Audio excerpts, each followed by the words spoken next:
Hello मेरे प्यारे बच्चों, आशा करता हूँ आप लोग अच्छे होंगे।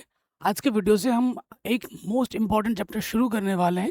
ये जो चैप्टर है बच्चों, वो कक्षा 11 के साथ साथ कक्षा 12 में दोबारा आएगा और बहुत इंपॉर्टेंट है, कक्षा 11 के लिए भी और 12 के लिए भी। तो बहुत आसान भी है। बाकी मैंने पूरी गणित पढ़ा रखी है, लिंक्स मिल जाएगी आपको डिस्क्रिप्शन में। वीडियो को लाइक ज़रूर कर दें क्योंकि आप बाद में भूल जाते हो। जो चैप्टर का नाम है बच्चों वो है संबंध एवं फलन, लेकिन जो संबंध है वो हम प्रश्नावली 2.2 में सीखेंगे, फलन हम 2.3 में सीखेंगे। ठीक है। आज के प्रश्नावली में हम कार्तीय गुणन सीखेंगे। ये क्या होता है इसके बारे में जानेंगे, और ये पूरी प्रश्नावली हद से ज़्यादा आसान है, एकदम हलवा है। तो जो टॉपिक आज हम पढ़ने वाले हैं, सीखने वाले हैं, वो है समुच्चयों का कार्तीय गुणन। ठीक है। समुच्चयों का कार्तीय गुणन। आप जानते हैं समुच्चय के बारे में, आपने इससे पहले डिटेल में पढ़ा है। सपोज करो हमारे पास दो समुच्चय हैं। एक समुच्चय ए है जिसमें अवयव है 1 2, और एक समुच्चय बी है जिसमें अवयव है, मान लेते हैं ए बी सी। ठीक है। तो कार्तीय गुणन क्या होता है? कार्तीय गुणन, कार्टेशियन प्रोडक्ट, ये क्या होता है बच्चों? इसको जानेंगे और सीधे प्रश्नावली पे आ जाएंगे। कार्तीय गुणन में क्या होता है, जैसे हमें गुणन मतलब क्रॉस, ए क्रॉस बी। अब एक चीज ध्यान रखना प्यारे बच्चों, हमेशा नोट करो, ये एग्जाम में आ सकता है कि अगर आप ए क्रॉस बी निकालोगे तो वो कभी भी बराबर नहीं होगा बी क्रॉस ए के, कभी भी नहीं बराबर होगा। ठीक है। ये मैं आपको करके दिखाऊं भी दूंगा अभी। तो मेरे पास पहले ए है 1,2 क्रॉस, इस क्रॉस का मतलब है कार्टेशियन प्रोडक्ट, कार्तीय गुणन। फिर है बी, पहले ए है और फिर बाद में बी है। गुणा कैसे होगी? सिंपल है। जो गुणा होती है वो ऑर्डर्ड पेयर के रूप में होती है, क्रमित युग्म के रूप में होती है। ठीक है। मैं आपको बता रहा हूँ, जैसे इसकी पोजीशन फिक्स करो, एक है, एक की पोजीशन फिक्स, एक के साथ क्या आएगा? ए आएगा। फिर एक के साथ क्या आएगा? बी आएगा। फिर एक के साथ क्या आ जाएगा?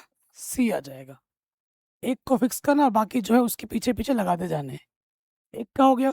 अब दो पे आ जाओ। दो के पीछे क्या आएगा? ए। दो के पीछे क्या आएगा? बी। और दो के पीछे क्या आएगा? सी। ठीक है। ये जो हमारे अवयव हैं, ये किस रूप में रहते हैं प्यारे बच्चों? ये क्रमित युग्म के रूप में रहते हैं। इसे क्या बोलते हैं? क्रमित युग्म हिंदी में, और अंग्रेजी में बोलते हैं ऑर्डर्ड पेयर। ठीक है। ये जो क्रमित युग्म है वो इस रूप में रहते हैं, एक्स कॉमा वाई के रूप में। ये जो एक्स आता है वो पहले वाले मेंबर से आता है, और ये जो वाई आता है ये दूसरे वाले मेंबर से आता है, दूसरे वाले सेट से आता है। ठीक है। इसे बोलते हैं क्रमित युग्म। सिंपल है कार्टेशियन प्रोडक्ट निकालना। ए पहले लिखा, फिर बी लिखा, एक की पोजीशन फिक्स की, एक के साथ ए आ गया, एक के साथ बी आ गया, एक के साथ सी आ गया। फिर दो की पोजीशन फिक्स की, दो के साथ ए आ गया, दो के साथ बी आ गया, दो के साथ सी आ गया। ये सारे हमारे अवयव होते हैं, और ये इन अवयवों को हम क्रमित युग्म कहते हैं। अंग्रेजी में बोलते हैं ऑर्डर्ड पेयर। ये इस रूप में रहते हैं, है ना? जैसे बिंदु को हम दिखाते थे ना, उस रूप में लिखते हैं। ये जो पहला मेंबर होता है पहले सेट से आता है, दूसरा मेंबर दूसरे सेट से आता है। जो मैं लिख रहा हूँ बच्चों उसको कॉपी में लिख लेना, बहुत ज़रूरी है। ठीक है। अब जब मैंने देखो बच्चों यहाँ लिखा ए क्रॉस बी, यहाँ मैंने क्या निकाला? ए क्रॉस बी। अगर मैं आपको यहाँ निकाल के दिखाऊं बी क्रॉस ए, क्या निकाल के दिखाता हूँ? B cross A. पहले बी लिखूंगा, बी मेरे पास क्या है? A B C. ठीक है। और ए मेरे पास क्या है? 1,2। देखो, ए की पोजीशन फिक्स करोगे, ए के साथ एक आएगा, ए के साथ दो आएगा। फिर बी की पोजीशन फिक्स करोगे, बी के साथ एक आएगा, बी के साथ दो आएगा।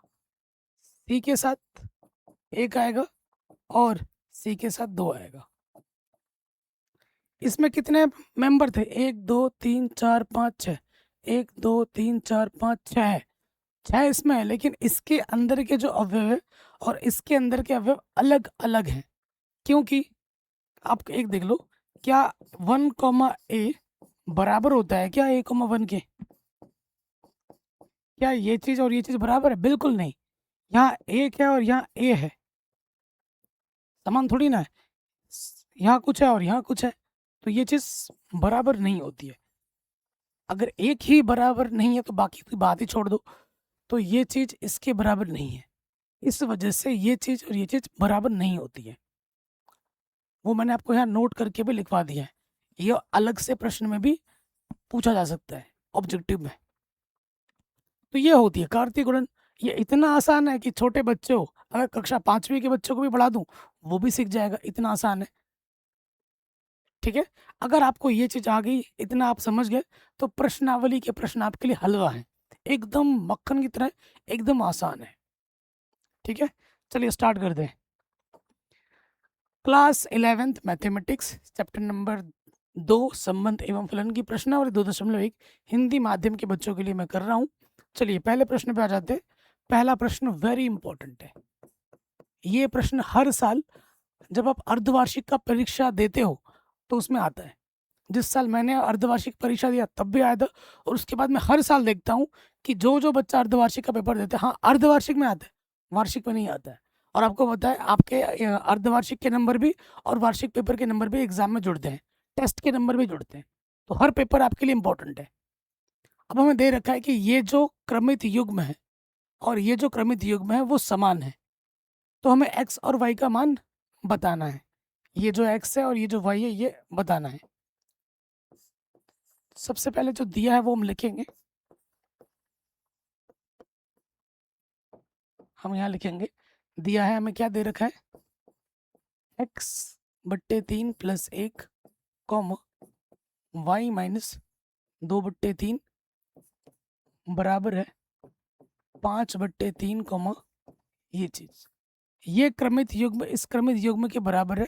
तो सीधी सी बात है भैया, ये चीज इस चीज के बराबर होगी, एक तरीके से x निर्देशांक इस x निर्देशांक के बराबर होगा, और ये जो y निर्देशांक है इस y निर्देशांक के बराबर होगा, क्योंकि ये क्रमित युग्म इस क्रमित युग्म के बराबर है। तो यहाँ लिखेंगे अतः क्या हो जाएगा, अतः x/3 + 1 बराबर होगा 5/3। ठीक है, लॉसअपा ले लेंगे, हल करेंगे, 3 × 3, ठीक है, दोनों के बट्टे में 3 कटेगा, इस 3 से ये 3 कटा, प्लस का 3 बच्चों इधर आके क्या होगा, माइनस का 3, तो हमें हमारा x क्या मिल जाएगा, तो पहला आंसर। उसके बाद आ जाओ दूसरे वाले पे, ये चीज इसके बराबर है, y-2/3 बराबर है 1 के बट्टे में 3, लॉसअप आ जाएगा 3, ये हो जाएगा 3y -2, 1 के बट्टे में 3, इसके बट्टे में 3, इसके बट्टे में 3 कटा,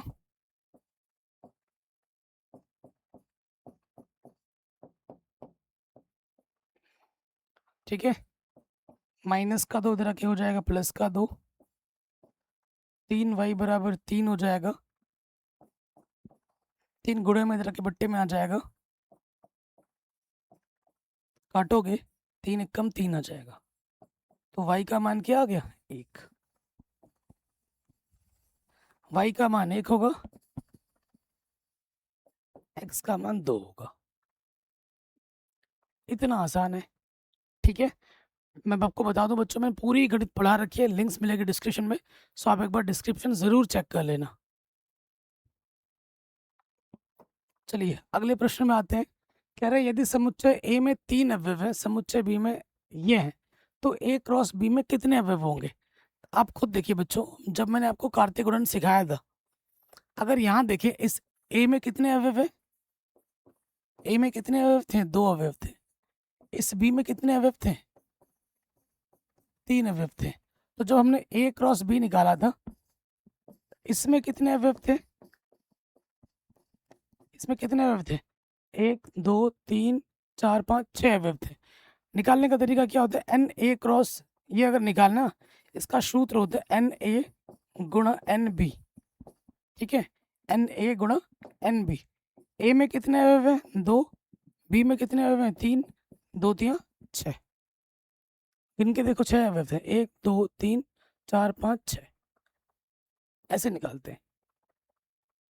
अब आ जाते हैं प्रश्न में, कह रहे हैं यदि समुच्चय ए में 3 अवयव हैं, हमें क्या दे रखा है,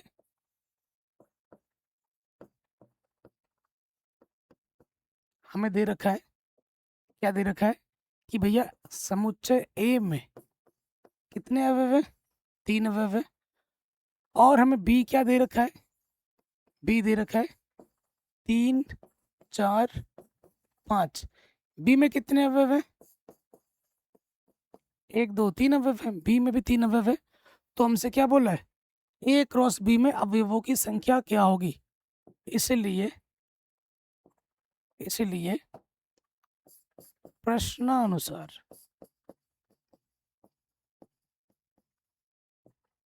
प्रश्नानुसार ए क्रॉस बी में अवयवों की संख्या, ठीक है, इसका सूत्र क्या होगा, ए क्रॉस बी बोला है तो क्या हो जाएगा, n A cross n B होगा। ए में कितने अवयव दे रखे हैं, 3, बी में कितने अवयव हैं, 3, 3 3 कितना हो जाएगा, 9, ठीक है, 3 3 कितना हो जाएगा, 9 हो जाएगा। आसान प्रश्न और इम्पोर्टेंट है, एग्जाम में आता है। आगे बढ़ते हैं, कह रहे हैं अगर ये G है ये H है तो आपको G क्रॉस H और H क्रॉस G ज्ञात करना है। कर दोगे धड़ाधड़। तो सबसे पहले हम निकालते हैं G क्रॉस H, यानी कि G का कार्तीय गुणन H के साथ। G हमारे पास है 7,8, कार्तीय गुणन करना है H के साथ।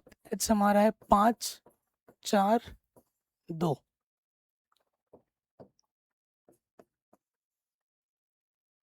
करो, पहले 7 की पोजीशन फिक्स होगी, 7 के पीछे 5 आ जाएगा, 7 के पीछे 4 आ जाएगा, 7 के पीछे 2 आ जाएगा। 7 का हो गया, अब किसका होगा, 8 का।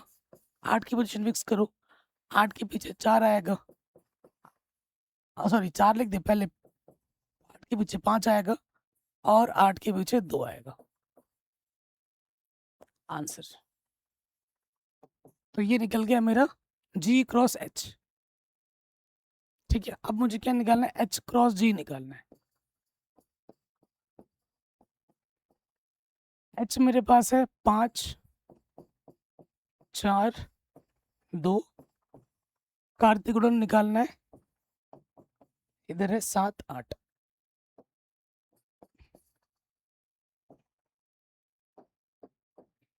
किसकी पोजीशन फिक्स करोगे, 5 की, 5 के साथ आ जाएगा 7, 5 के साथ आ जाएगा 8, 5 का हो गया, अब आ जाएगा 4 पे, 4 के साथ आ जाएगा बच्चों 7, 4 के साथ क्या जाएगा 8, 4 का भी हो गया। अब हम किसकी पोजीशन फिक्स करेंगे, 2 की, 2 के साथ आएगा 7 और 2 के साथ आ जाएगा 8।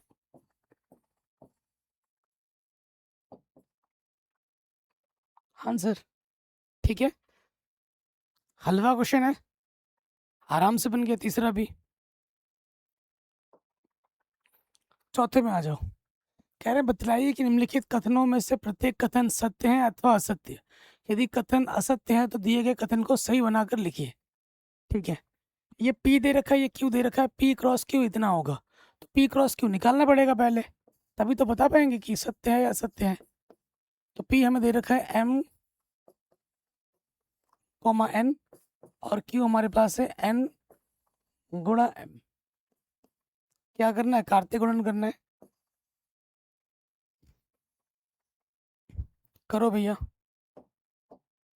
सो देखिए, M की पोजीशन फिक्स करेंगे, M के साथ क्या जाएगा N, फिर M के साथ क्या जाएगा M, M का हो गया, अब ले लो N, N के साथ आ जाएगा N और N के साथ आ जाएगा M। तो P क्रॉस Q में कितने अवयव हैं, 4 हैं। यहाँ कितने दिख रहे हैं, 2। ये कथन क्या है हमारा? गलत है, असत्य है। सही कथन ये है। पी क्रॉस क्यू निकालोगे तो ये आना चाहिए, यहाँ पे ये दे रखा है तो ये गलत है। नेक्स्ट, सेकंड पे आ जाओ।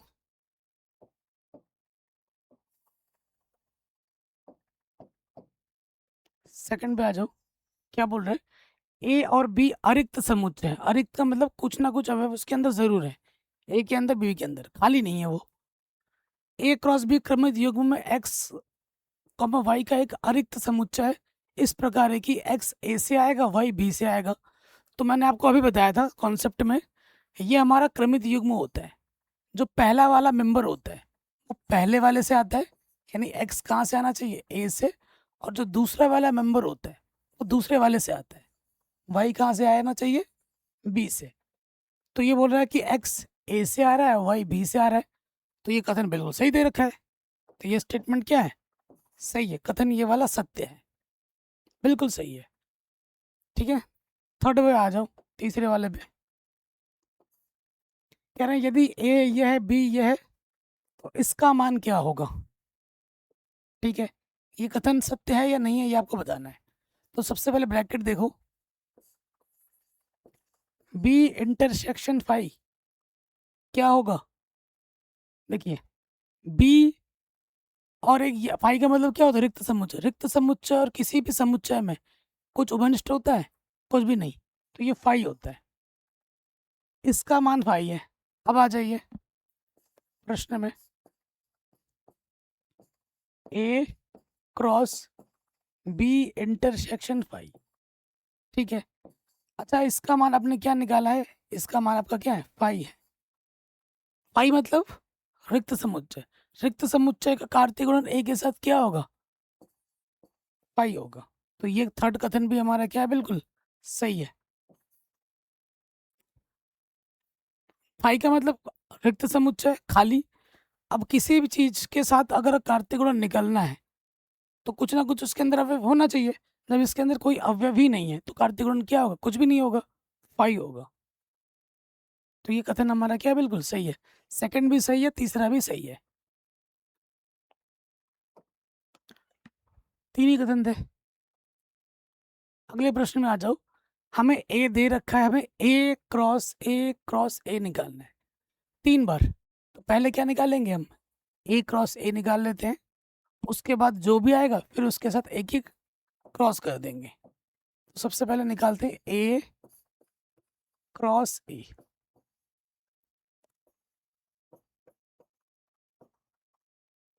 ए हमें दे रखा है -1, 1, ठीक है। कार्तीय गुणन करो,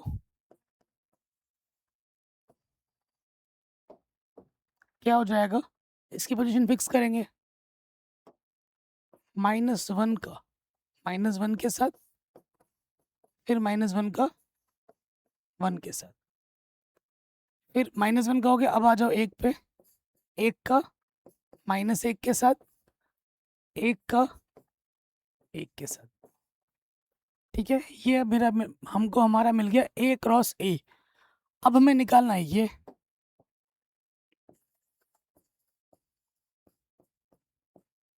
अब इस पे आ जाइए, क्या निकालना है अपने को? ए क्रॉस ए।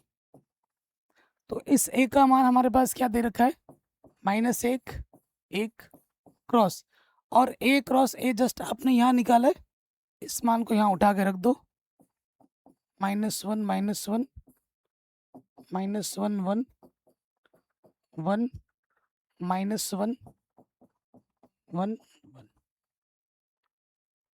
ठीक है। निकालते हैं मान,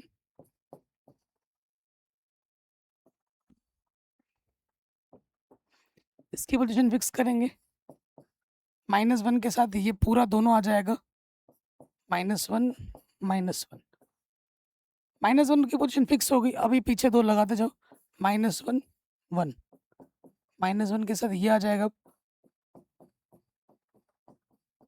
ये आ जाएगा।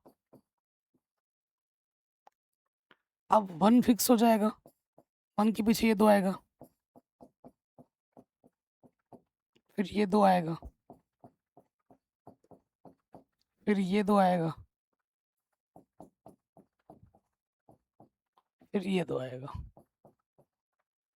ये आ गया आपका ए क्रॉस ए क्रॉस ए।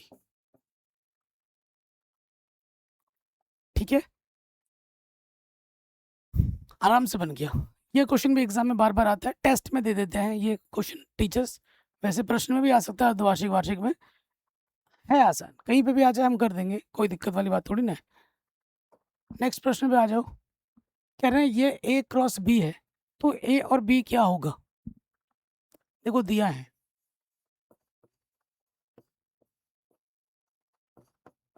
क्या दे रखा है बच्चों हमें? ए क्रॉस बी दे रखा है। क्या दे रखा है? A comma X, A comma Y, B comma X, B comma Y. बच्चों आपको पता है ये जो अवयव है ये किस रूप में होते हैं? क्रमित युग्म में, क्रमित युग्म के रूप में होते हैं, एक्स कॉमा वाई के रूप में होता है ना।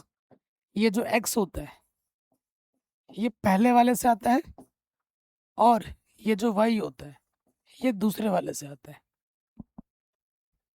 पहला वाला पहले समुच्चय से आएगा, दूसरा वाला दूसरे समुच्चय से आएगा। ऐसे ही आपको एग्जाम के कॉपी में भी लिखना है। अतः मेरा ए समुच्चय क्या होगा, मेरा बी समुच्चय क्या होगा? देखिए ए पहले वाले, पहला वाला ए से आएगा, तो पहला वाला अवयव क्या है? ए हो गया। ए फिर यहाँ आ रहा है, एक बार अवयव लिख देने पर दोबारा उसको नहीं लिखा जाता है समुच्चय में, एक ही बार लिखा जाता है। रिपीट होगा तो भी उसको एक ही बार लिखना है। ए आ चुका है, फिर क्या आ जाएगा? बी, और फिर से बी आ गया तो एक ही बार बी लिखेंगे। ठीक है, अब बी पे आ जाओ। बी क्या होता है? बाद वाला, बाद वाला यहाँ क्या है? एक्स, फिर क्या है यहाँ पर? वाई। एक्स और वाई आ चुका है तो उसको एक ही बार लिखेंगे। तो ये मेरा ए समुच्चय होगा, ये मेरा बी समुच्चय होगा। इतना आसान है, सिंपल सा लॉजिक है। पहला वाला पहले से आता है, बाद वाला बाद से आता है।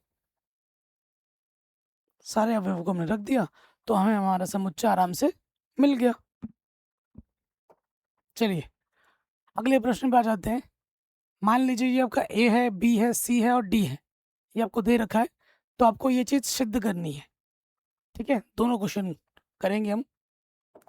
तो सबसे पहले आ जाते हैं पहले वाले में। ठीक है, बाएं पक्ष में आ जाओ। सबसे हम पहले निकालेंगे बी इंटरसेक्शन सी। जो ब्रैकेट होता है उसको पहले हल करो। बी और सी में क्या उभयनिष्ठ है? बी है 1 2 3 4, और सी हमारे पास है 5 6। इन दोनों में कुछ भी उभयनिष्ठ है क्या? कुछ भी उभयनिष्ठ नहीं है, तो 5 है। ठीक है, अब इसके बाएं पक्ष में आ जाते हैं। लेफ्ट हैंड साइड हमारे पास क्या है? ए क्रॉस बी इंटरसेक्शन सी। ठीक, ए बी इंटरसेक्शन सी हमें क्या मिला है अभी? पाई। और थोड़ी देर पहले ही मैंने आपको बताया था किसी भी समुच्चय का कार्तीय गुणन पाई के साथ क्या होता है? पाई होता है। तो बाएं पक्ष को जब हमने सॉल्व किया तो फाई मिला, यानी कि दाएं पक्ष को भी मैं अगर सॉल्व करूंगा तो मुझे फाई ही मिलना चाहिए। ठीक है, तो अब मैं क्या निकालता हूँ? ए क्रॉस सी निकालता हूँ। ए क्रॉस सी चाहिए ना मेरे को, यहाँ पर निकाल लेते हैं। ए क्रॉस सी, ए मेरे पास क्या है? 1,2। सी मेरे पास क्या है? 5,6।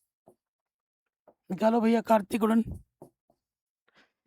एक की पोजीशन फिक्स करो, एक के साथ 5, एक के साथ 6।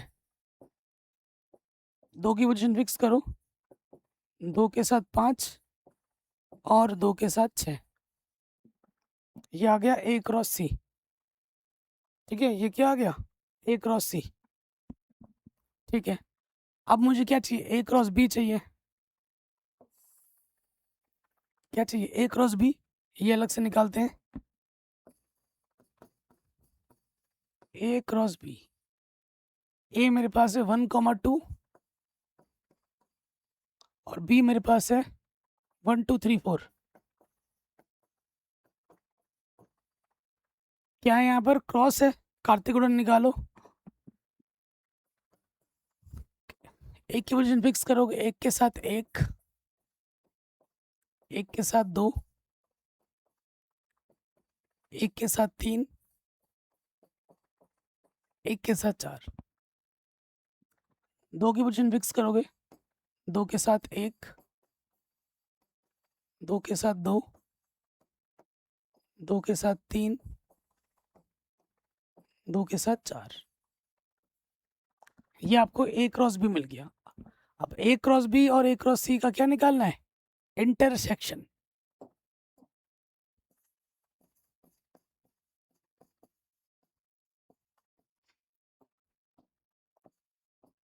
ए cross B intersection A cross C. तो भैया ए क्रॉस बी जो जो है लिख लो, 1,1, 1,2, 1,3, 1,4, 2,1, 2,2, 2,3, 2,4। ये मैंने ए क्रॉस बी लिख दिया। इंटरसेक्शन क्या है, हम रखना है ए क्रॉस सी, 1,5, 1,6, 2,5, इसे पूरा लिख के दिखाना है, 2,6। अब आप देखो इस पूरे में और इस पूरे में क्या कुछ भी उभयनिष्ठ है, कोई भी अवयव दोनों में सेम टू सेम है? तो आप देखेंगे कि भैया कोई भी अवयव सेम टू सेम दोनों में नहीं है, कुछ भी उभयनिष्ठ नहीं है। कुछ भी उभयनिष्ठ नहीं है तो क्या है, पाई है। समीकरण ए देखिए, जब हमने लेफ्ट हैंड साइड सॉल्व किया था पाई आया था, जब हमने राइट हैंड साइड सॉल्व किया तो भी पाई आया है। तो दोनों के दोनों क्या आ रहे हैं, पाई आ रहे हैं। अतः समीकरण 1 व 2 से क्या हो जाएगा कि जो लेफ्ट हैंड साइड है वो राइट हैंड साइड के क्या हो जाएगा, बराबर हो जाएगा। यही आपको क्या करना था, सिद्ध करना था, ये चीज इसके बराबर है। पहला वाला पार्ट हमारा बड़े आराम से बन गया। ठीक है, सेकंड वाले में आ जाते हैं अब।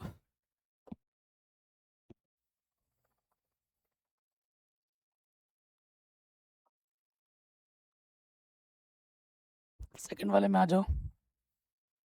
सेकंड में क्या बोला, A cross C B cross D का एक उप समुच्चय है।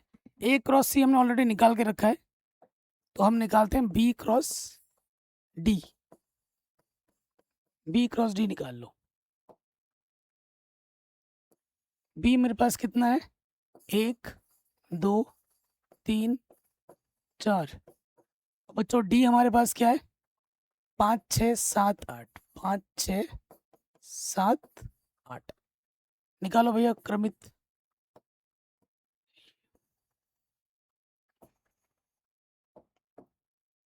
तो फिक्स करेंगे एक की पोजीशन, एक के साथ आ जाएगा 5, एक के साथ आ जाएगा 6, एक के साथ आ जाएगा 7 और एक के साथ आ जाएगा 8। ठीक है, फिर आ जाओ।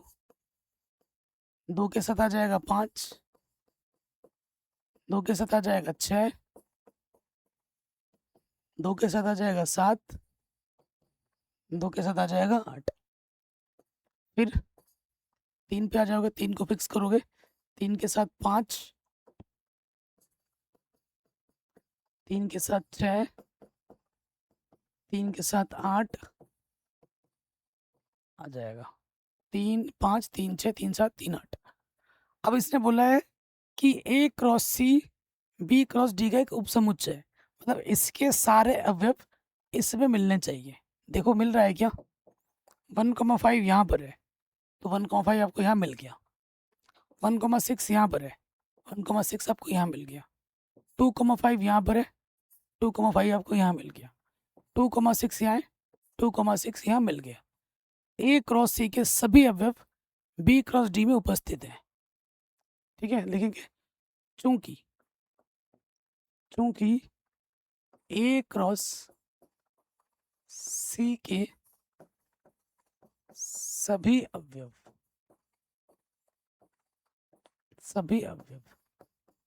बी क्रॉस डी में हैं, इसलिए A cross C B cross D का एक उपसमुच्चय है।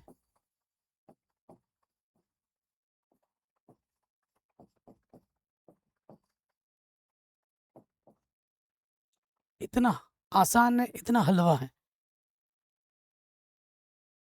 ठीक है, आराम से बन गया, कोई दिक्कत नहीं है। अगले प्रश्न में आ जाते हैं। कह रहे मान लीजिए ये ए है, ये बी है, ए क्रॉस बी को लिखिए। ए क्रॉस बी के कितने उपसमुच्चय होंगे, इनकी सूची बनाइए। ए क्रॉस बी के कितने उपसमुच्चय होंगे उसकी हमें क्या बनानी है बच्चों, सूची बनानी है। ठीक है, तो सबसे पहले देखो ए क्रॉस बी निकालते हैं। ए में कितने अवयव हैं, 1,2 और बी में है 3,4। सूची बनाने में टाइम लग जाएगा, तो क्या होगा, एक का 3 के साथ, एक का 4 के साथ, फिर 2 को मिक्स करेंगे, 2 का 3 के साथ और 2 का 4 के साथ, तो ये आ गया ए क्रॉस बी। तो चूंकि ए क्रॉस बी में कितने अवयव हैं आप खुद देखो, 1 2 3 4 अवयव हैं, इसलिए ए क्रॉस बी में उपसमुच्चयों की संख्या कितनी होगी, उपसमुच्चयों की संख्या कितनी होगी, फॉर्मूला क्या होता है, 2 की पावर n, ये फॉर्मूला होता है। अब यहाँ n के स्थान पर कितना है, 4 है, तो 2 दूनी 4 दूनी 8 दूनी 16 हो जाएगा। 16 उपसमुच्चय बनेंगे, 1 2 नहीं 16 बनेंगे। ठीक है, पहला क्या बनेगा, देखो हर जो भी आपके पास सेट होता है उसके 2 उपसमुच्चय कौन होते हैं, एक तो फाई होता है और एक खुद होता है। एक फाई और ये खुद, ये तो होना ही होना है। कौन कौन बन सकते हैं, आपको बना के भी दिखाना है ना, उपसमुच्चय कौन कौन से बन सकते हैं, 16 बना के दिखाना है। कितने बनेंगे, 16 बनेंगे। 1 2 3 4 5 6 7 8 9 10 11 12 13 14 15 16, 2 की पावर है ना, हाँ 16 बनेंगे। एक तो बनेगा फाई, हर समुच्चय का उपसमुच्चय फाई होता ही होता है, फाई हर एक समुच्चय का उपसमुच्चय है। और एक ये पूरा खुद, ये चारों सेट ये आ जाएंगे। उसमें क्या होगा, 1 3 1 4 2 3 2 4, और ये खुद समुच्चय, ये तो होगा ही होगा। अब कैसे निकालेंगे, पहले एक एक करके निकालो, एक एक अवयव लेके समुच्चय बनाओ। एक समुच्चय बनाया मैंने 1,3 लेके। ठीक है, फिर 1,4 लेके। देखो आप बोलोगे सर 2 ब्रैकेट क्यों लगा रहे हो, ये अवयव है और ये चिन्ह क्या बता रहा है, करली ब्रैकेट समुच्चय को, ध्यान रखना। खाली ये वाला ब्रैकेट लगाओगे तो गलत माना जाएगा, वो अवयव है, वो समुच्चय नहीं है। 1 3 हो गया, 1 4 हो गया, मैं पहले एक एक लेके बना रहा हूँ। 1 3 1 4, फिर 2 3 और 2 4, एक एक करके लेके बना दिया मैंने। चाहे तो मैंने आपके सामने ही बना दिए, अब 2 2 करके लेके बनाऊंगा। ये दो ले लो, 1 3 1 4, ये दो ले लिया, 1 3 2 3, इसका इसके साथ ले लिया, इसका इसके साथ ले लो, और इसका इसके साथ ले लो। ठीक है, अभी और बन सकता है क्या? एक का इसके साथ, इसका इसके साथ लिया, इसका इसके साथ लिया, इसका इसके साथ लिया, इसका 1,4 2,4 लिया कभी मैंने। और क्या बन सकता है? देखो 1,4 2,4 यहाँ कहीं है, नहीं है। इसका मैंने इसके साथ ले लिया, 1,4 2,3 है, 1,4 2,3 नहीं है, 1,4 2,3 ऐसे ले लिया। इसका मैंने इसके साथ लिया, इसके साथ लिया, इसके साथ लिया। 1,4 का 2,3 के साथ लिया, 1,4 का 2,4 के साथ लिया, 1,4 2,3 लिया है, 1,4 2,3 नहीं है, तो यहाँ पे और आ जाएगा 1,4 का 2,3 के साथ, 1,4 2,3। अरे यार हो तो गया था 1,4 2,3, दोबारा क्यों लिख रहा हूँ? 1,4 2,4 1,4 2,3 और कुछ 1,4 1,3 ऑलरेडी आ चुका है। अब ये मत सोचो कि 2,3 1,4 बात एक ही है, अब वे आगे पीछे हो सकते हैं, है ना। तो 11 तो ये बन गए, 2 2 करके लिया मैंने, 4 करके तो लोगे तो यही आएगा, वो तो ले ही चुके। अब 3 3 करके लेना है। क्या कुछ छूट रहा है हमसे? 2 2 में कुछ छूट रहा है? 2,4 का 1,3 के साथ है, 2,4 का 2,4 का 2,3 के साथ भी है, 2,4 का 1,4 के साथ भी है। ठीक है, ये तो आ गया। 3 3 करके लो, सोचना पड़ेगा, इसमें टाइम लग जाता है, सोचो। 3 3 करके लेते हैं, स्टार्टिंग के 3 ले लो,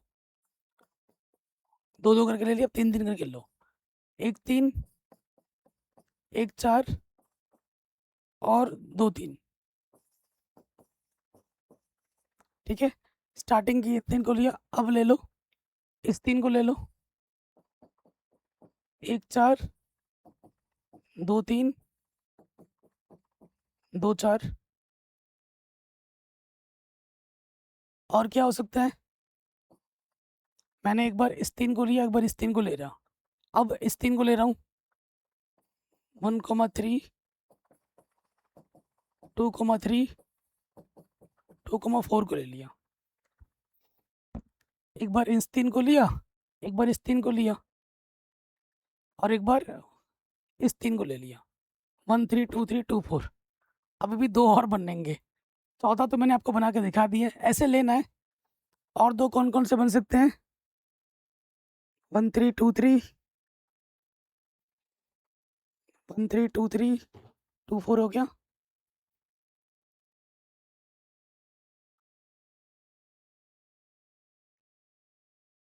2 3 1 4 2 3 1 4। अब ये जो आपने ले ली, ये अब आगे पीछे मत कर देना, आगे पीछे करने का कोई सेंस नहीं है, बात एक ही हो जाएगी समुच्चय में। ठीक है, 3 अवयव तो मैंने कर दिया, और क्या बन सकता है? और क्या बन सकता है? देखो मेरे भाई, ठीक है, मैं ऐसे सोचूंगा तो बहुत टाइम लग जाएगा, तो मैं ये 2 आप पे छोड़ता हूँ। ठीक है, एक एक का तो सारा ले लिया, 2 का या फिर 3 का कोई एक और 2 बन सकता है, ये आपके लिए होमवर्क छोड़ रहा हूँ। ठीक है, ये मुझे कमेंट कर देना, थोड़ा आराम से दिमाग सोच सोच के देखो, क्योंकि मैं अभी यहाँ सोचूंगा तो मुझे बहुत टाइम लग जाएगा, और वो वीडियो मैं लंबी नहीं करना चाहता। तो मैं आपसे रिक्वेस्ट करूँगा कि मैंने 14 तो कर दिए हैं, क्योंकि अब आप शांत दिमाग से कि कौन से 2 या 3 का और बन सकता है, 2 और आपको बताने, तो ये 2 कमेंट आप करो। ठीक है, बाकी अगर आप करो तो मैं आपका आप रिप्लाई ज़रूर दूंगा। बाकी और 2 कौन हो सकते हैं, वीडियो को मैं कमेंट सेक्शन में वो 2 कर लिख दूंगा। ठीक है, ये मैं कम कर दूंगा, 2 आंसर कमेंट में मैं लिख दूंगा, देख लेना। क्योंकि अभी अगर मैं देख रहा हूँ ना, तो मुझे बहुत समय लग जा रहा है, आंखों पर रिफ्लेक्शन आ रही है, तो उतना दिमाग सही से चल भी नहीं रह पा रहा है। तो फिर भी मैंने 14 लिख दिए, बाकी और 2 कौन होंगे थोड़ा देख के आराम से लिख लेना, बाकी ठीक है, ये हो जाएगा। इतने 16 लिखने के लिए कभी एग्जाम में नहीं आते, ज़्यादा से ज़्यादा 8 वाला आ जाता है, लेकिन ये 16 वाला कभी नहीं आएगा।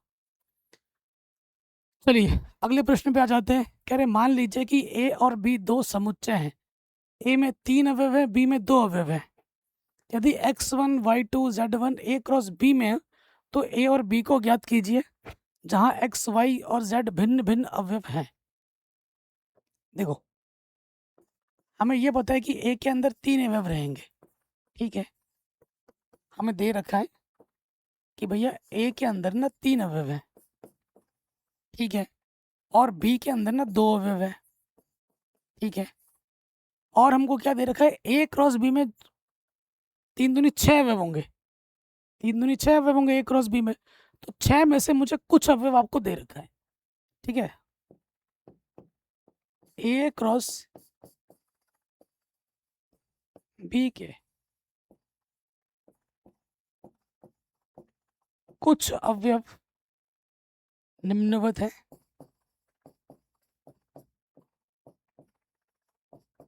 कैसे हैं देखो बच्चों, वैसे तो कितने होंगे, 3 दूनी 6 होंगे ना ए क्रॉस बी में टोटल, उसमें से मुझे क्या दे रखा है, 1 2 3 4, 3 अवयव दे रखा है, 6 में से 3 अवयव आपको दे रखा है। कौन कौन से दे रखे हैं, x1 x1 दे रखा है, y2 दे रखा है, और z1 दे रखा है। तो मैंने आपको पहले ही बोला था कि ये जो पहले मेंबर्स होते हैं वो कहाँ से आते हैं, पहले वाले सेट से आते हैं, और जो दूसरे वाले मेंबर होते हैं वो दूसरे वाले सेट से आते हैं, ठीक है। अतः ए आपका क्या हो सकता है और बी आपका क्या हो सकता है, ए ये ए से आएगा, ये भी ए से आएगा, और ये भी ए से आएगा। एक्स वाई जेड 3 अवयव है, ए में 3 अवयव है, तो ए में कितने 3 अवयव में मिल गए, एक्स वाई जेड होगा। फिर आ जाओ बी में, बी में पीछे वाले से आएगा 1, यहाँ पे है 2, फिर से 1 है, लेकिन 1 में ऑलरेडी लिख चुका हूँ, दोबारा आने पे हम नहीं लिखते समुच्चय में, तो इसमें 2 अवयव होंगे बी में, वो हमें मिल चुका है। तो हमें ए बी को बताना था, ए बी हमने निकाल के रख दिया आपको, ठीक है। अब मेरी तरफ से क्या है कि आपको ए क्रॉस बी क्या होगा वो बताना है कमेंट सेक्शन में। ये आपका ए है बच्चों, ये आपका बी है, तो ए और बी का कार्तीय गुणन क्या होगा मुझे कमेंट करके आप प्लीज जरूर बता दीजिए। बड़ा आसान है, तो ये भी अपना आराम से बन गया। अगले प्रश्न पे आ जाते हैं। कह रहे कार्तीय गुणन ए क्रॉस ए में 9 अवयव है। हमें क्या दे रखा है बच्चों, हमें दे रखा है कि भैया ए क्रॉस ए में ना 9 अवयव है, यानी कि इसमें 3 अवयव होगा, इसमें भी 3 अवयव होगा, 3 3 9 होता है, ये आइडिया लग गया हमें, ठीक है। अर्थात एन ए में कितना अवयव होगा, 3 अवयव होगा, ए क्रॉस ए है ना, 3 3 9 होता है, तो ए में 3 अवयव होगा, ये हमें पता लग गया, ठीक है। ए क्रॉस ए में जो अवयव होंगे उनमें से कुछ अवयव आपको दे रखे हैं, ठीक है। ए क्रॉस ए के 2 अवयव निम्नवत है,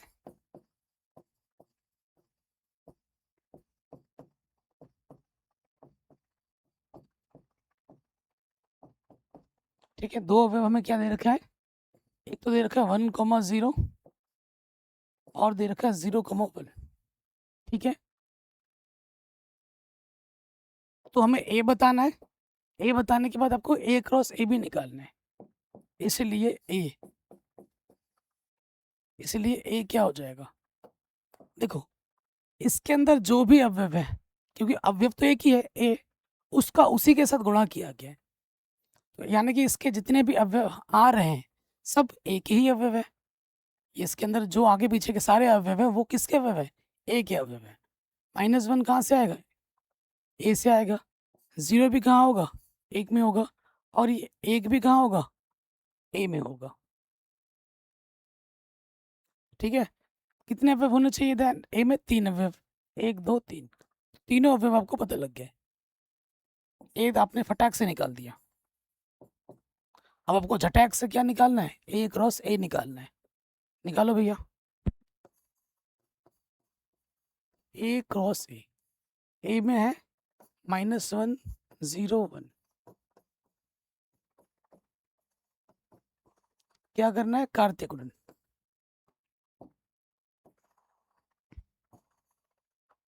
करो, फिक्स करो 1 की पोजीशन, -1 की पोजीशन, -1 का -1 के साथ, -1 का 0 के साथ, -1 का 1 के साथ। ठीक हो गया। अब आ जाओ 0 पे, 0 को फिक्स किया, 0 का -1 के साथ, 0 का 0 के साथ, 0 का 1 के साथ।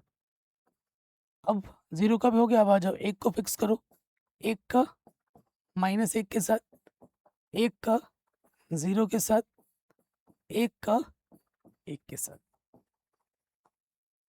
कितने अवयव है, 1 2 3 4 5 6 7 8 9। ए क्रॉस ए में कितने अवयव होने चाहिए थे, 9। ये 9 आपके आंखों के सामने है। तो ये प्रश्न भी आपका बड़े आराम से बन गया। ठीक है, और इसी के साथ हमारी ये प्रश्नावली यहाँ पर समाप्त हो जाती है। आशा करता हूँ ये जो भी मैंने आपको पढ़ाया वो आपको समझ में ज़रूर आया होगा। 2 चीज़ मैंने आपके लिए छोड़ा है, प्लीज़ उसे आप सोच के समझ के हल करके आंसर मुझे ज़रूर बताएं कमेंट सेक्शन में। और मेरी तरफ से होमवर्क क्या है, जितने भी उदाहरण है इससे प्रश्नावली के जितने भी उदाहरण है वो सब के सब मेरी तरफ से होमवर्क है। अगर ये प्रश्नावली के सारे प्रश्न आपको आ गए तो उदाहरण आप चुटकी में बना देंगे, जो कि बहुत ही आसान है, बहुत ही हलवा है। प्लीज़ उदाहरण सारे सॉल्व कीजिए और मुझे बताइए सारे हुए कि नहीं हुए। अगर किसी भी उदाहरण में डाउट है तो मुझे बता देना, मैं उनको अलग से सॉल्व करवा दूंगा। ठीक है, अपना ख्याल रखें, मिलते हैं आपसे नए वीडियो में। जय हिंद।